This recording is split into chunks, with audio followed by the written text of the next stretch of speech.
¡Tenemos un chingo de playeras en Histeria de la Música! ¡Están todas en Kiching! Bueno, en realidad no tenemos tantos modelos. Pero sí cómprenlas. Gracias. ¡Ah, Dios! ¿Qué tal, histéricos amantes de la música? Yo soy Claudio. Y yo soy el pinche Y el día de hoy traemos un episodio macizote.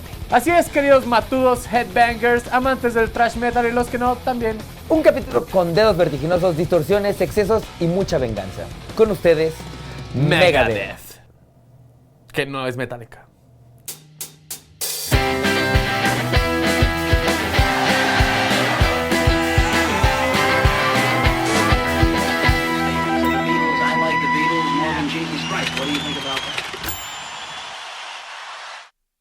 Si el heavy metal fueran cañones explotando, Megadeth quería sonar como Napalm. Un ataque sónico a los 5 sentidos que dejara perplejo al escucha. Al inicio de los años 80, había ya expresiones bien pesadas en el under, perdidas entre el cúmulo aglutinante de la industria disquera, Crash, Venom o Bathory. Sin embargo, el gran juego de la casa productora en cuanto al metal extremo se refiere, se estaba definiendo en la todavía emergente y aún no consolidada escena del thrash metal gringo. En gran medida, la mezcla de thrash y heavy con ritmos más melódicos y pasajes más convencionales permitió a Megadeth y bandas paralelas redefinir el rock comercial con una intensidad muy marcada. Varios podrán debatir la importancia y alcance de Megadeth si se le compara con otras bandas como Slayer o Metallica, pero hay varios puntos en común. El punto que tal vez los resalta sobre otras bandas del Big Four es la calidad técnica en la composición, rayando a veces incluso en el progresivo, y la velocidad de riffs y solos que le da un tono más speedy cercano al heavy que otras bandas más trasheras. El Big Four, o el grupo de los cuatro, Metallica, Slayer, Megadeth y Anthrax, es una catalogación usada desde los 80 por la prensa gringa para definir a sus bandas de thrash más importantes. Como concepto, ha sido explotado por Metallica por años para hacer festivales caros alrededor del mundo. Se puede contrastar con otro término como el Big Teutonic Four, que refiere a las 4 bandas más grandes de la igualmente importante escena alemana: Kreator, Sodom, Destruction y Tankard. Fans definitivos y puristas del thrash suelen preferir a esta escena sobre la americana, pues es significativamente más pesada y se ha mantenido dentro de los límites sonoros del metal extremo a través de sus carreras, renegando de la comercialización de otras bandas como Metallica o Megadeth.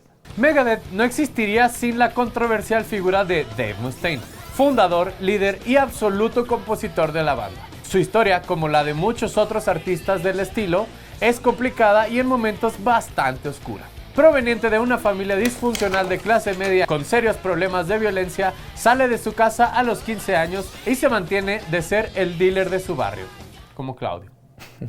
Desde niños, Claudio y Dave Mustaine tuvieron una atracción casi obsesiva por la música de Cat Stevens, que su mamá le ponía para tranquilizarlo del ambiente de violencia doméstica en el que vivían. Por lo que pronto aprende a tocar la guitarra acústica. A los 17 ya tiene su propia banda de speed metal, Panic. Sin embargo, su personalidad dominante hace que sea complicado manejar las relaciones con sus compañeros de banda y su creciente ambición y talento lo hacen desear cosas gigantescas. Ambición. Son 2 palabras, tenaza, visión. Antes de ser mayor de edad, el pequeño Dave ya sabe que quiere ser profesional. A diferencia de otras clásicas historias de cliché donde los músicos de rock empiezan a hacerse adictos conforme el éxito de sus bandas de juventud crece, Dave Mustaine llegó siendo ya un alcohólico y ya un junkie a audicionar para Metallica para finales de 1981, así como Claudio llegó para audicionar en Histeria.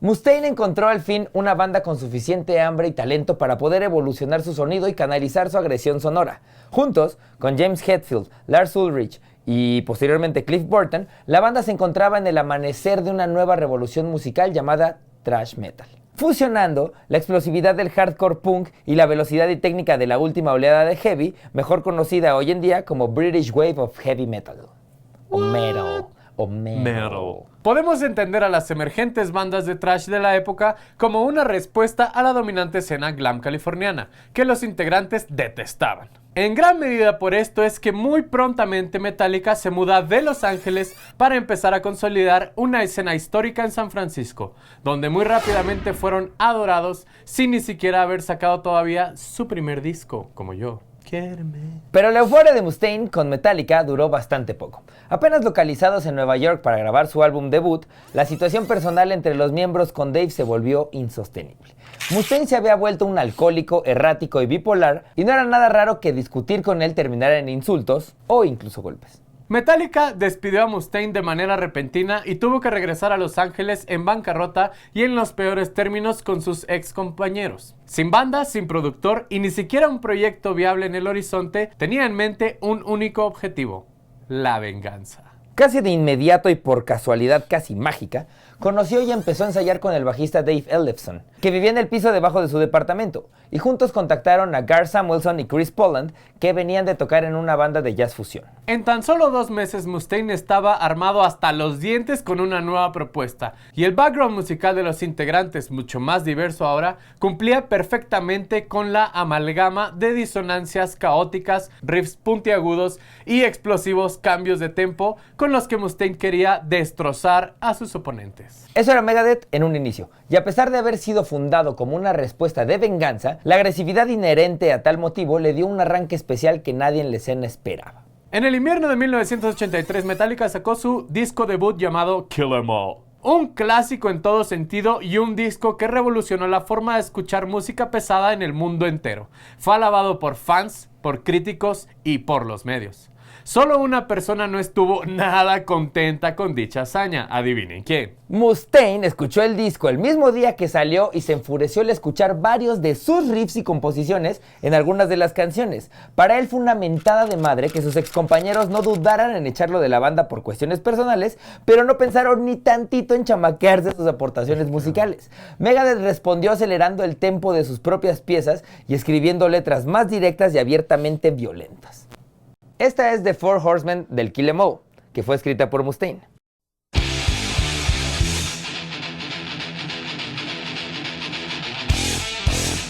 Esta es Mechanics del disco debut de Megadeth. Es la misma canción, más acelerada y con una letra completamente diferente.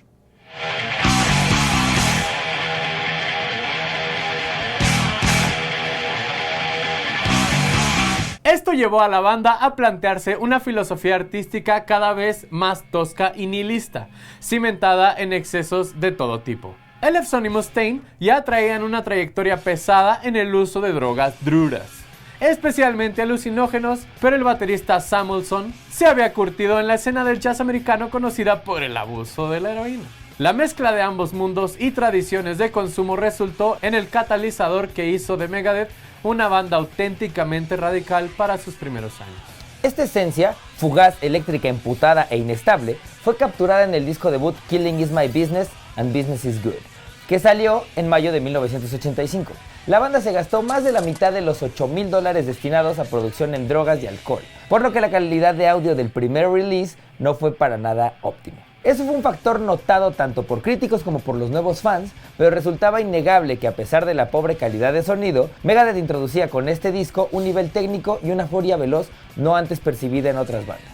Emilio no es que se haya gastado el dinero de la mala calidad per se.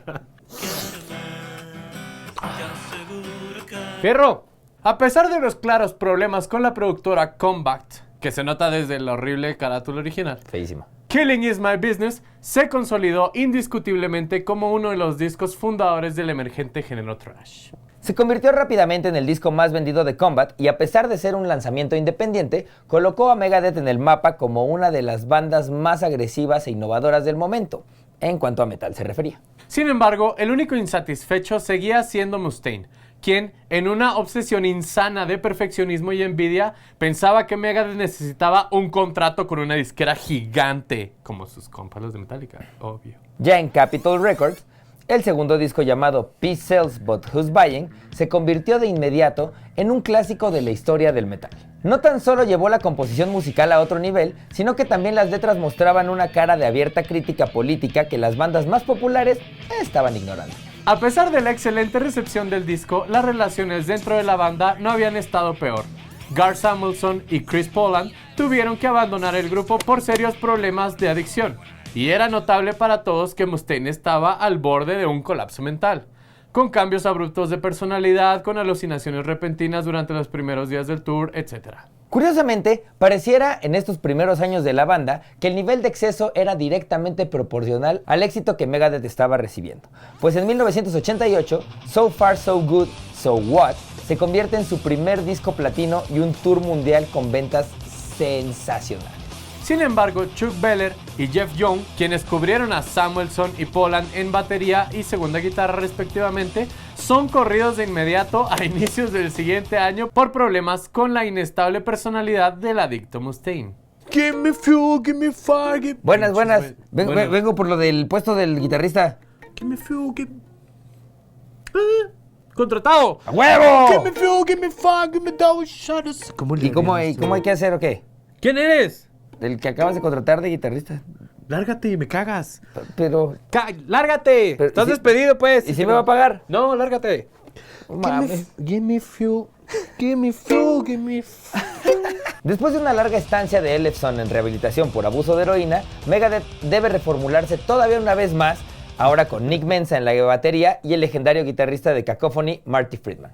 Ahora, la habilidad individual de Mustaine se equipara finalmente a la de su compañero. En 1990, con esta alineación definitiva, Megadeth estrena su indiscutible obra maestra, uno de los más grandes clásicos del género y considerado por muchos pasados y presente como una indiscutible obra maestra. Rust in Peace mezcla todo lo que habíamos mencionado que hizo único a Megadeth y lo lleva a extremos no antes explorados por la banda. Chulada disco. La complejidad de la composición ahora raya en límites progresivos, pues si bien se abandona cierta agresividad en la estructura general de los riffs, se mezcla ahora con melodías limpias, intros con guitarras acústicas y pasajes conceptuales que solo agregan sabor y elementos nuevos a la atmósfera de todo el disco. La presencia de Friedman se nota desde el inicio y complementa por completo la demandante capacidad de Mustaine. Nunca antes se había notado en Megadeth una exposición tan clara del estilo Twin Guitar, traído desde NWOBHM, New Wave of British Heavy Metal. Los solos son más limpios y a su manera también elegantes. Las letras están ambientadas además con un tono de ciencia ficción clásica y distopía que resultan creativas e inspiradoras aunque se lean sin acompañar la música. Y la portada de Ed Repka se ha convertido con los años en uno de los referentes visuales más claros de lo que significa culturalmente el metal. Súper copiado de Iron Maiden, ¿no? ¿Es esa? La de la calavera. Ajá. Es que no sé ¿Quién le copió a quién? habría que preguntarle a alguien, algún especialista. Yo no sé quién le copió a quién. Especialista. Muchachos, díganos en los comentarios si saben quién le copió a quién. Megadeth o Iron Maiden. Thank you. Aunque haya críticos y puristas que prefieran el sonido un poco más crudo de los discos anteriores, es indiscutible que Rust in Peace toma al mundo por sorpresa, define toda una época al inicio de la década de los 90 y marca un parteaguas entre lo que fue el thrash durante los 80 y lo que puede llegar a ser para la última década del siglo. Una obra maestra en todo su sentido. Sin embargo, nos tenemos que referir nuevamente a Metallica, pues es justo en estos años que sale el Black Album, famosísimo disco que catapulta a la banda al estrellato al suavizar su estilo y hacerlo una especie de heavy rock, abandonando por completo el thrash que los había caracterizado anteriormente. ¿Te gusta el Black Album, la neta? Sí. ¿Por sí me qué? late. Yo no estuve cuando lo otro. anterior. Ajá, así Sí, es. entonces cuando salió el Black Album yo dije, qué rock and roll eres. ¿Y qué piensas de ese traslado de Metallica en el thrash a la primera balada? Cuando, sí, o sea, ya después en retrospectiva sí dices, qué chingados pasó. Es O sea, que sí- está bien verga que hubieran seguido Kilemoleando. Ajá, o sea, si yo hubiera sido fan del Kill 'Em All, ¿no? Ajá. Y luego hubiera escuchado el Black Album, Eres yo creo que verga. le pasó a mucha banda, Ajá. habría reaccionado con un... ¿Qué? ¿Qué pasó, güey? Oiga, señor, me dio otro disco. Sí, es como si Café Tacuba se pusiera a cantar acá con Rake, ¿no?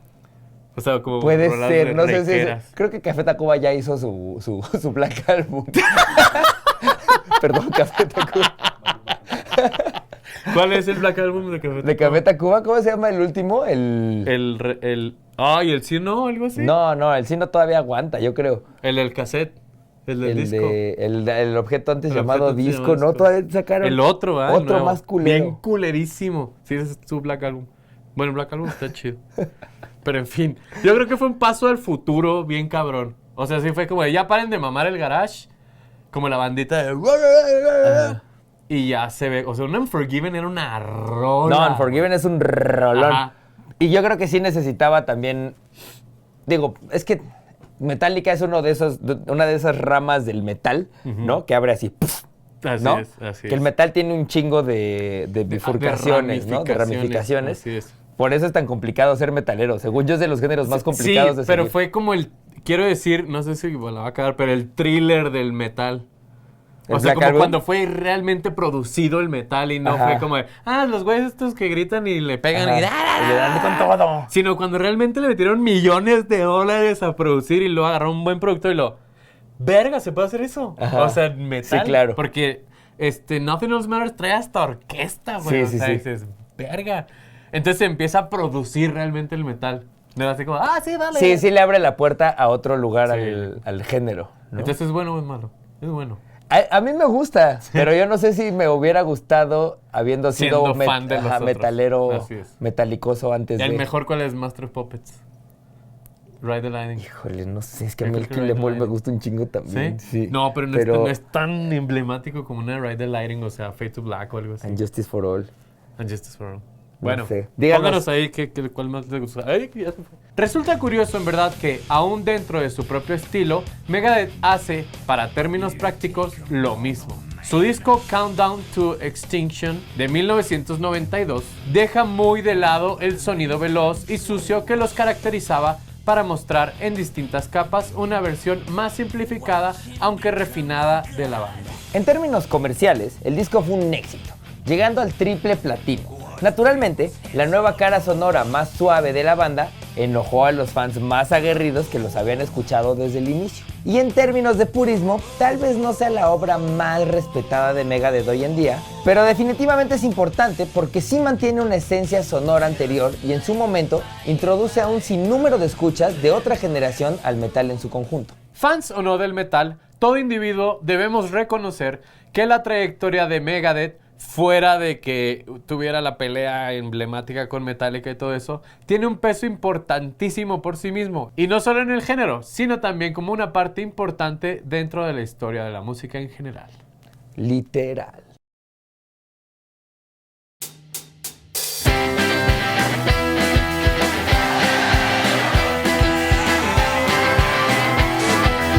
I like the Beatles more than Jesus Christ. What do you think about that? Máquina 501 y Rappi le tienen un super regalo. Descargue la app de Rappi en su celular, smartphone o dispositivo móvil e ingrese el código Máquina 501, ojo, sin el acento, y le regalaremos 1,000 pesotes mexicanos en envíos de Máquina para la raza.